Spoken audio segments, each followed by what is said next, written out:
Hello friends, स्वागत है आप सभी का यूट्यूब चैनल हाई स्पीड गुरु में। दोस्तों बात करने वाले हैं इस वीडियो में बीएड के एग्ज़ाम को लेकर। दोस्तों यहाँ पर आज जो पेपर डिस्कस किया जाएगा ये है समावेशी विद्यालय का सृजन। दोस्तों ये जो है आपका सेकंड पार्ट है समावेशी विद्यालय के सृजन का। इससे पहले दोस्तों फर्स्ट पार्ट जो है डिस्कस किया जा चुका है, जिसका लिंक आपको डिस्क्रिप्शन में दिया जा रहा है, वहाँ से जाकर आप देख सकते हैं। ठीक है दोस्तों, तो आइए शुरू करते हैं। आपके सामने जो है प्रश्न आ चुका है। प्रश्न क्या है? कक्षा कक्ष में विविधताओं पर निगरानी एवं नियंत्रण किस प्रकार किया जाता है, स्पष्ट कीजिए। यहां पर आपसे पूछा जा रहा है कि कक्षा कक्ष में विविधताओं पर निगरानी और नियंत्रण कैसे किया जाता है, इसको स्पष्ट करवाया जा रहा है। दोस्तों इसी प्रश्न को दूसरे तरीके से भी पूछा गया। कक्षा कक्ष का सामान्य परिचय देते हुए स्पष्ट कीजिए कि कक्षा में विविधताओं पर निगरानी एवं नियंत्रण किस प्रकार किया जाता है। दोस्तों आपसे जो पूछा जा रहा है वो है विविधताओं पर निगरानी एवं नियंत्रण किस प्रकार किया जाता है। ठीक है दोस्तों, आगे भी देख लेते हैं। दोस्तों साथ के साथ इसका स्क्रीनशॉट लेते चलें इन प्रश्नों को। नेक्स्ट, कक्षा कक्ष में एक शिक्षक के रूप में आप विविधताओं की निगरानी एवं नियंत्रण किस प्रकार करेंगे। दोस्तों ये जो प्रश्न है आपका मोस्ट इंपोर्टेंट प्रश्न है। ठीक है दोस्तों, आपसे एग्जाम में पूछा जा सकता है, कई बार पूछा गया है। इसका स्क्रीनशॉट ले लीजिए। दोस्तों यहाँ से आप प्रश्नों को देख लीजिए और आंसर आप कहीं से भी लिख सकते हैं। अगर आपको आंसर चाहिए तो हमारे टेलीग्राम चैनल को ज्वाइन कर सकते हैं, जहाँ से आपको पीडीएफ प्रोवाइड करा दिया जाएगा, जिसका लिंक आपको डिस्क्रिप्शन में दिया जा रहा है, वहाँ से जाकर आप देख सकते हैं। नेक्स्ट देखते हैं, विविधताओं वाले बालकों के विद्यालय के शिक्षण कक्ष में एक शिक्षक के रूप में आप विविधताओं की निगरानी एवं नियंत्रण कैसे करेंगे, विस्तृत रूपरेखा प्रस्तुत कीजिए। ठीक है दोस्तों, तो यहाँ पर आपने प्रश्नों को देखा और इनके स्क्रीनशॉट ले लीजिए और आंसर जो है आपके सामने दिए जा रहे हैं। अगर दोस्तों आंसर को डिस्कस करेंगे तो वीडियो काफ़ी लंबा बनेगा। ठीक है दोस्तों, तो आप इनकी पीडीएफ डाउनलोड कर सकते हैं और यहाँ से आप स्क्रीनशॉट ले सकते हैं। चलिए आगे बढ़ते हैं। और दोस्तों यहाँ पर जो ध्यान देने वाली बात है वो है सबसे इम्पोर्टेंट, आपकी हेडिंग्स। आप हेडिंग्स को ध्यान रखेंगे और एक बार पढ़ लेंगे तो आपको याद रहेगा। जैसे आपसे पूछा गया था कक्षा कक्ष में विविधताओं की निगरानी एवं नियंत्रण किस प्रकार किया जा सकता है, तो आपको हेडिंग डालनी है कक्षा कक्ष में विविधताओं की निगरानी एवं नियंत्रण। ठीक है दोस्तों, नेक्स्ट, कक्षा कक्ष में भिन्नताओं की निगरानी। ठीक है दोस्तों, यहाँ पर ये दिखाया जा रहा है आपको और इसका स्क्रीनशॉट ले सकते हैं। और सबसे अच्छा यहाँ पर यह है कि पॉइंट डालकर दिया जा रहा है। दोस्तों अगर पॉइंट से आप लिखेंगे तो आपको काफ़ी आसानी होती है। तो देख लेते हैं यहाँ पर क्या है। कक्षा कक्ष की निगरानी के अंतर्गत निम्नलिखित क्रियाएं आती हैं। पहली दी जा रही है, विविधताओं से परिपूर्ण कक्षा में एक से संपर्क कर उनके कार्यों का अवलोकन करना। यानी कक्षा कक्ष में एक से संपर्क करके उनके कार्यों का अवलोकन करना। नेक्स्ट जो है, जो कुछ भी शिक्षण कराया गया है उसका समस्त छात्रों ने कितना अधिगम किया, कितना सीखा है, इसके लिए उनसे प्रश्न पूछना। दोस्तों काफ़ी आसान से पॉइंट हैं, आप इन्हें पढ़ लीजिए, स्क्रीनशॉट ले लीजिए और अगर आप एक बार पढ़ लेते हैं तो आपको याद हो जाएगा। ठीक है दोस्तों, आगे और भी 2-3 पॉइंट दिए जा रहे हैं, इन्हें भी देख लीजिए आप और स्क्रीनशॉट ले लीजिए। छोटे छोटे पॉइंट हैं काफ़ी। बढ़ते हैं आगे दोस्तों। नेक्स्ट हेडिंग जो है वो है कक्षा कक्ष में निगरानी की प्रभावी प्रथाएं।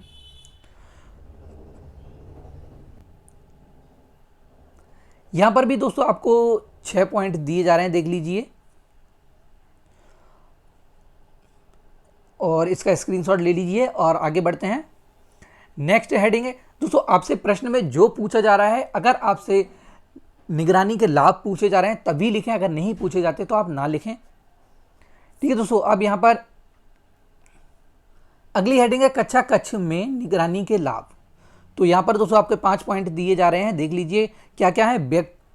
व्यक्तिक विभिन्नता के अनुसार शिक्षण में सहायता करती है, कक्षा में अनुशासन बना रहता है, कक्षा कक्ष में निगरानी छात्रों की समस्या का ज्ञान कराना, प्रश्न उत्तरों की अंतःक्रिया कठिन, विशिष्ट अथवा मंद अधिगम बालकों की पहचान में सहायता करता है। ठीक है दोस्तों, तो ये लाभ हैं निगरानी के। ठीक है दोस्तों, आगे है अगली हेडिंग जो है कक्षा में विविधताओं का नियंत्रण। ठीक है दोस्तों, देख लीजिएगा और इसे पढ़ लीजिए। देखते हैं, कक्षा कक्ष में नियंत्रण बनाए रखने के लिए शिक्षक निम्नलिखित प्रविधियों का प्रयोग कर सकता है।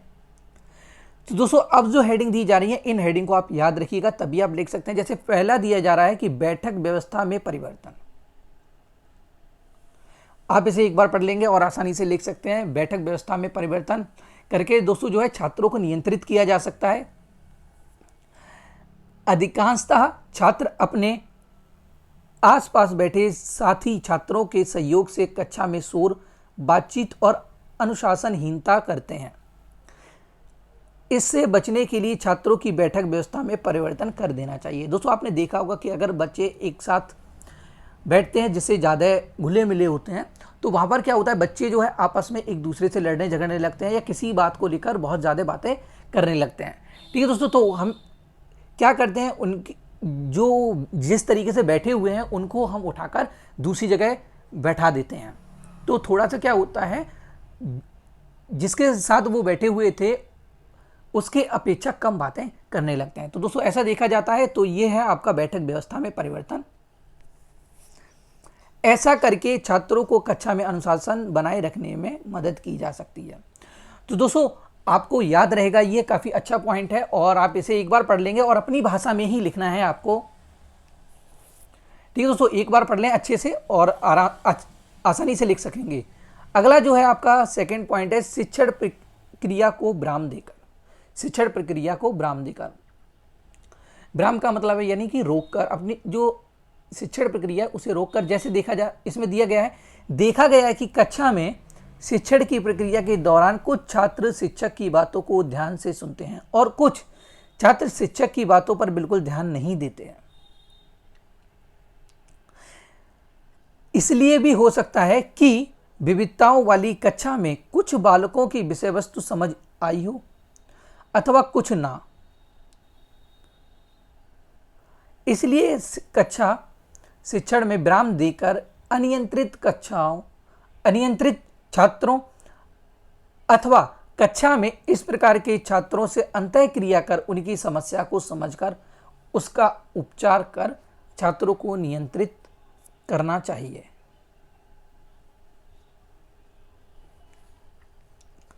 अगला जो पॉइंट है आपका, अगली जो हेडिंग है, यह है रोचक उदाहरणों द्वारा समझाना।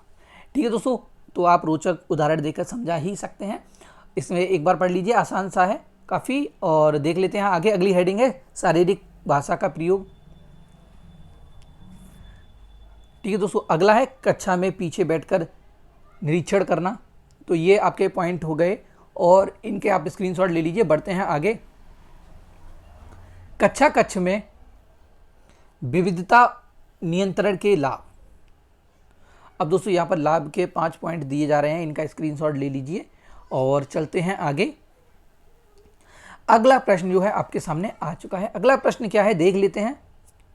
समावेशी कक्षा कक्ष में पाठ्यचर्या क्रियान्वयन में शिक्षक की भूमिका की विवेचना कीजिए।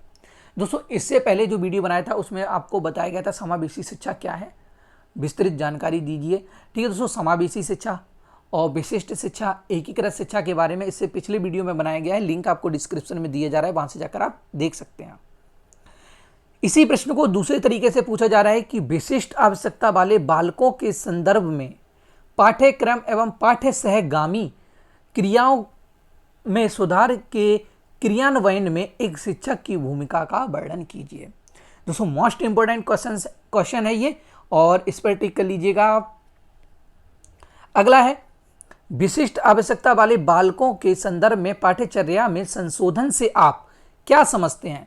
पाठ्यचर्या में संशोधन से आप क्या समझते हैं।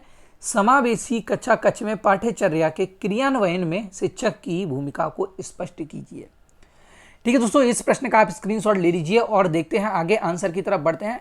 ये है जो दोस्तों आपके सामने आंसर है और इसका स्क्रीनशॉट ले लीजिए। चलते हैं आगे। यहां पर दिया जा रहा है कि समावेशी कक्षा कक्ष की पाठ्यचर्या क्रियान्वयन में शिक्षक की भूमिका को हमें निम्नलिखित तथ्यों के माध्यम से निम्न प्रकार स्पष्ट कर सकते हैं। यहां भी दोस्तों आपको पॉइंट दिए जा रहे हैं और पॉइंट है तो आप इसे आसानी से लिख सकते हैं। देख लीजिए, पहला पॉइंट जो है यहां पर, बच्चों की मानवीय विभिन्नताओं को समझना एवं स्वीकार करना तथा इन्हीं विविधताओं के आधार पर वह उपयुक्त पाठ्यचर्या का चयन एवं विकास करता है। तो दोस्तों यहाँ पर पॉइंट हैं, आपके कुछ पॉइंट दिए जा रहे हैं, तो इन पॉइंटों को आप देख लीजिए और तैयार कर लीजिए। ठीक है दोस्तों, स्क्रीनशॉट ले सकते हैं। बढ़ते हैं आगे।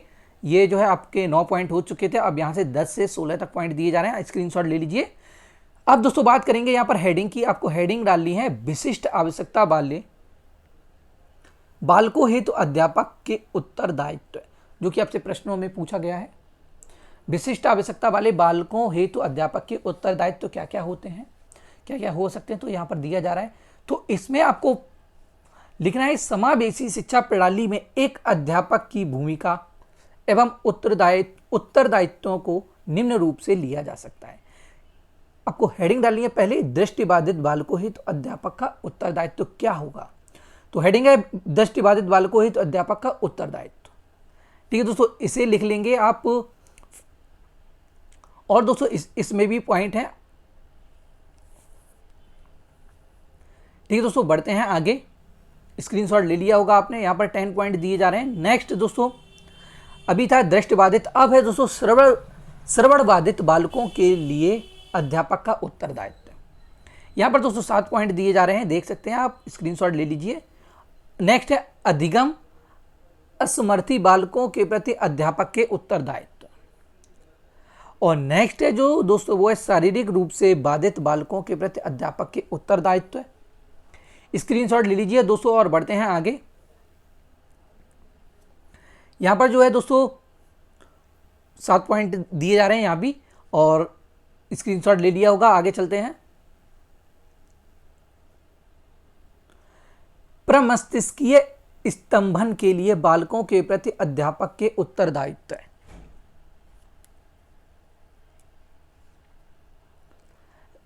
स्क्रीनशॉट ले लीजिएगा। 6 पॉइंट हैं यहां पर। अब दोस्तों बढ़ते हैं अगले प्रश्न की तरफ। अगला प्रश्न जो है आपके सामने आ चुका है, यह भी दोस्तों काफी इंपॉर्टेंट प्रश्न है। चलिए, यहां पर आपसे पूछा जा रहा है समावेशी शिक्षा के निर्देशन एवं परामर्श सेवा की विस्तृत व्याख्या कीजिए। समावेशी शिक्षा में निर्देशन एवं परामर्श सेवा की विस्तृत व्याख्या कीजिए। इसी प्रश्न को ऐसे भी पूछा गया है, समावेशी विद्यालय में निर्देशन एवं परामर्श सेवाओं की विस्तार पूर्वक विवेचना कीजिए। ठीक है दोस्तों, इस प्रश्न का स्क्रीनशॉट ले लीजिए और यहां पर आंसर दिया जा रहा है, आंसर का भी स्क्रीनशॉट ले लीजिए।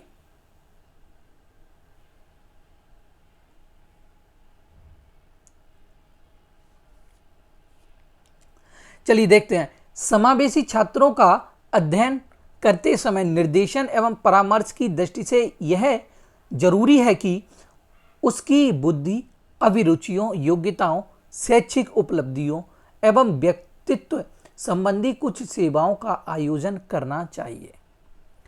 निर्देशन परामर्श के एक नियमित तथा व्यापक कार्यक्रम में निम्नलिखित सेवाएं काम करती हैं।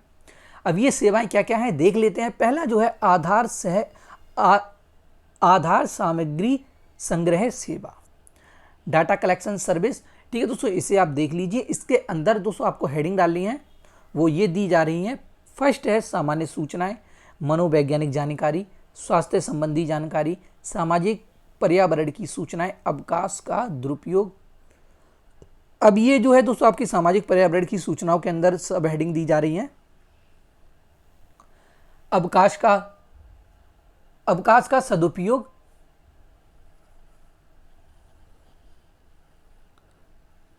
और अगला है रहन सहन की आदतें। नेक्स्ट है शैक्षिक उपलब्धि, विश्वास और जीवन मूल्य, भावी योजनाएं। ठीक है दोस्तों, स्क्रीनशॉट ले लीजिए और चलते हैं आगे। नेक्स्ट, अब आपकी जो सेकंड हेडिंग थी वो है व्यवसाय सूचना संबंधी सेवा। व्यवसाय सूचना संबंधी सेवा यहाँ पर देख लीजिएगा और स्क्रीनशॉट ले लीजिए। यहाँ पर सूचना यानी व्यावसायिक सूचना सामग्री के प्रकार भी दिए जा रहे हैं। चलते हैं आगे। नेक्स्ट है दोस्तों आत्म सूची सेवाएं, और इसके बाद है व्यावसायिक तैयारी सेवा। ठीक है दोस्तों, आगे चलते हैं। नेक्स्ट है परामर्श सेवा। ठीक है दोस्तों, अब बढ़ते हैं दोस्तों आगे, स्क्रीनशॉट ले लीजिए। अब आपकी अगली आती है नियुक्ति सेवा, ले लीजिएगा इसका स्क्रीनशॉट। चलते हैं आगे। नियुक्ति सेवा जो है दोस्तों दो प्रकार की होती है। पहला जो है आपकी व्यावसायिक नियोग और सेकंड जो है आपकी शैक्षिक नियोग। और आपकी नेक्स्ट हेडिंग जो है वो है अनुवर्ती सेवा।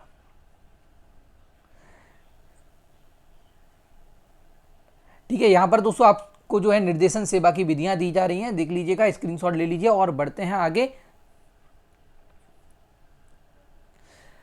अब आपकी अगली हेडिंग आ चुकी है मूल्यांकन एवं अनुसंधान सेवा। चलिए आगे बढ़ते हैं। अगला प्रश्न जो है आपके सामने आ चुका है।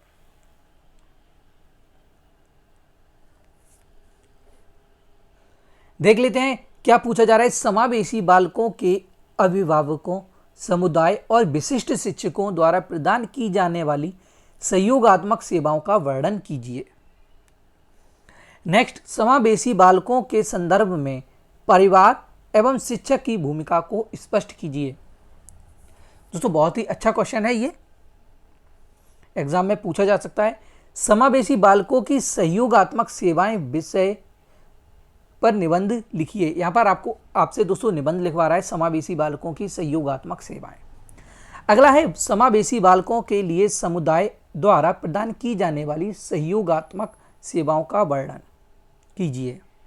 अगला है समावेशी बालकों की सहयोगात्मक सेवाएं विषय पर निबंध लिखिए। दोस्तों ये जो प्रश्न है काफ़ी इंपॉर्टेंट है और ये कई बार एग्जाम में पूछे गए हैं, तो आप इसका स्क्रीनशॉट ले लीजिए। चलते हैं आगे यहाँ पर आंसर की ओर। आंसर जो है आपके सामने दिया जा रहा है और इसका स्क्रीनशॉट ले लीजिए। सबसे पहले यहाँ पर परिवार की बात की गई है, तो परिवार का आप स्क्रीनशॉट ले सकते हैं। नेक्स्ट आगे बढ़ते हैं। परिवार की सहयोगात्मक सेवाएं आपको हेडिंग डालनी है और यहाँ पर लिखना है शिक्षा की व्यवस्था, विशेषज्ञों का परामर्श, उपकरण की उपलब्धता, आत्मनिर्भरता। चलते हैं आगे। दोस्तों स्क्रीनशॉट ले लिया होगा आपने। और अब है अवसर की उपलब्धता, सरकारी सहयोग उपलब्ध कराना, योग्य व्यक्तियों की सलाह लेना, प्रोत्साहन। ठीक है दोस्तों, स्क्रीनशॉट ले लिया होगा और आगे बढ़ते हैं अगले हेडिंग की तरफ। नेक्स्ट जो हेडिंग है आपकी वो है समुदाय। दोस्तों आप कम्युनिटी की बात करेंगे तो कम्युनिटी जो आपका शब्द है ये दो शब्दों से मिलकर बना है। एक फर्स्ट जो है वो है आपका कॉम और सेकंड जो है आपका वो है म्यूनिस। आप इस तरीके से लिखेंगे तो ज़्यादा अच्छा रहेगा। ठीक है दोस्तों, जिसमें दोस्तों जो कॉम है, कॉम का अर्थ होता है टुगेदर, यानी कि एक साथ, एक साथ। और दोस्तों अगर म्यूनिस की बात करते हैं तो म्यूनिस का अर्थ होता है सेवा करना, सेवा करना। आप दोस्तों पहले इस तरीके से बनाकर आप लिख सकते हैं, उसके बाद ये लिखना चाहें तो भी लिख सकते हैं। ठीक है दोस्तों, तो ये काफ़ी आसान रहेगा। और आगे यहाँ पर कुछ डेफिनेशंस दी जा रही हैं, तो ये जो डेफिनेशन है यहाँ पर ये के डेविस ने दी है। समुदाय जो है सबसे छोटा एक ऐसा क्षेत्रीय समूह है जिसके अंतर्गत सामाजिक जीवन के समस्त पहलू आ सकते हैं, ये के डेविस ने कहा है। नेक्स्ट जो है ऑर्गबर्न तथा निमकॉफ की डेफिनेशन है, इसे भी आप देख लीजिए और इन डेफिनेशंस को आप याद कर लीजिए, आपसे पूछी जा सकती हैं और कभी कभी एक नंबर में भी आपसे ऑब्जेक्टिव में भी पूछी जाती हैं। ठीक है दोस्तों, चलिए आगे देखते हैं समुदाय की सहयोगात्मक सेवाएं। अब ये सहयोगात्मक सेवाएं क्या क्या हैं, तो इन्हें भी आपको हेडिंग से ही लिखना है। पहला है विद्यालय की स्थापना, नेक्स्ट है सार्वभौमिक शिक्षा की व्यवस्था, नेक्स्ट शिक्षा के उद्देश्य का निर्माण एवं शिक्षा पर नियंत्रण, और नेक्स्ट है व्यावसायिक एवं औद्योगिक शिक्षा की व्यवस्था। इनके बारे में आप पढ़ लीजिए और एक एक या दो दो लाइन है आप आराम से लिख सकते हैं। नेक्स्ट बात करेंगे पाठ्यचर्या के निर्माण की, तो यहाँ पर अगली जो हेडिंग है आपकी पाठ्यचर्या का निर्माण। अगली है विद्यालयों के लिए धन की व्यवस्था, नेक्स्ट प्रौढ़ शिक्षा, और नेक्स्ट जो आपकी हेडिंग है वो है नागरिकों एवं विद्यालय के नेताओं के मध्य सहयोग। नेक्स्ट अब दोस्तों यहाँ पर बात करेंगे कुछ स्पेशल टीचर्स की, तो हेडिंग आपकी पड़ेगी स्पेशल टीचर्स। ठीक है, विशिष्ट शिक्षक। हेडिंग डालेंगे और आप लिखना स्टार्ट करेंगे जैसा यहाँ पर दिया जा रहा है, स्क्रीनशॉट ले लीजिएगा और चलते हैं आगे। अब विशिष्ट शिक्षक की सहयोगात्मक सेवाएं क्या हैं तो वो देख लेते हैं, यहाँ पर क्या दी जा रही हैं, इसका स्क्रीनशॉट ले लीजिए, विशिष्ट शिक्षक की सहयोगात्मक सेवाएं, और इसमें आप लिख सकते हैं। नेक्स्ट, अब दोस्तों बढ़ते हैं अगले प्रश्न की तरफ, और ये आपका लास्ट प्रश्न है, देख लेते हैं इस प्रश्न को क्या पूछा जा रहा है। सहकारी अधिगम का अर्थ बताते हुए उसके गुण और दोषों को स्पष्ट कीजिए। यहाँ पर दोस्तों सहकारी अधिगम की बात की जा रही है, ठीक है दोस्तों। नेक्स्ट, सहकारी अधिगम क्या है, समावेशी बालकों के लिए सहकारी अधिगम के क्या लाभ हैं। तो दोस्तों आप इसका स्क्रीनशॉट ले लीजिए और आपको हेडिंग डालनी है यहाँ पर सहकारी अधिगम के अंग, पहले आप इतना लिख लेंगे, इसके बाद आपको हेडिंग डालनी है सहकारी अधिगम के अंग, यहाँ पर दिए जा रहे हैं। पहला जो है समूह द्वारा सीखना, नेक्स्ट है खेल द्वारा अधिगम करना, नेक्स्ट सांस्कृतिक कार्यक्रम द्वारा अधिगम करना। आगे बढ़ते हैं, स्क्रीनशॉट ले लीजिए, शैक्षिक प्रदर्शन द्वारा सीखना, शैक्षिक भ्रमण द्वारा सीखना, शैक्षिक मेलों द्वारा सीखना। दोस्तों ये काफ़ी अच्छा प्रश्न है और आसान है, आप इसे आसानी से लिख सकेंगे। नेक्स्ट,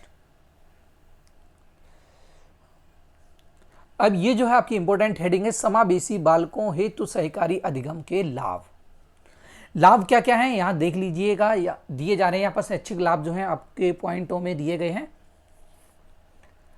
पॉइंट्स दिए गए हैं यहाँ पर, आप देख लीजिएगा और स्क्रीनशॉट ले लीजिए। चलते हैं आगे, ये हो गए आपके शैक्षिक लाभ। अब हैं आपके सामाजिक लाभ।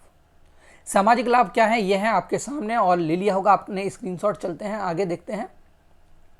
नेक्स्ट आते हैं आपके मनोवैज्ञानिक लाभ, इनका भी आप स्क्रीनशॉट ले लीजिए। शैक्षिक लाभ हो गए आपके, और आपके सामाजिक लाभ हो गए, मनोवैज्ञानिक लाभ हैं ये। नेक्स्ट आप अगली बात करते हैं सहकारी अधिगम के दोष। अब यहाँ पर अभी बात की थी लाभ की, अब है सहकारी अधिगम के दोष, तो इनके भी आप स्क्रीनशॉट ले लीजिएगा।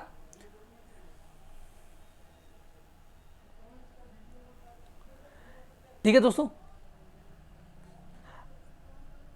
अगर दोस्तों वीडियो अच्छा लगा तो लाइक और शेयर करना ना भूलें। दोस्तों अगर आप कुछ पूछना चाहते हैं तो हमारे टेलीग्राम चैनल से जुड़कर आप पूछ सकते हैं।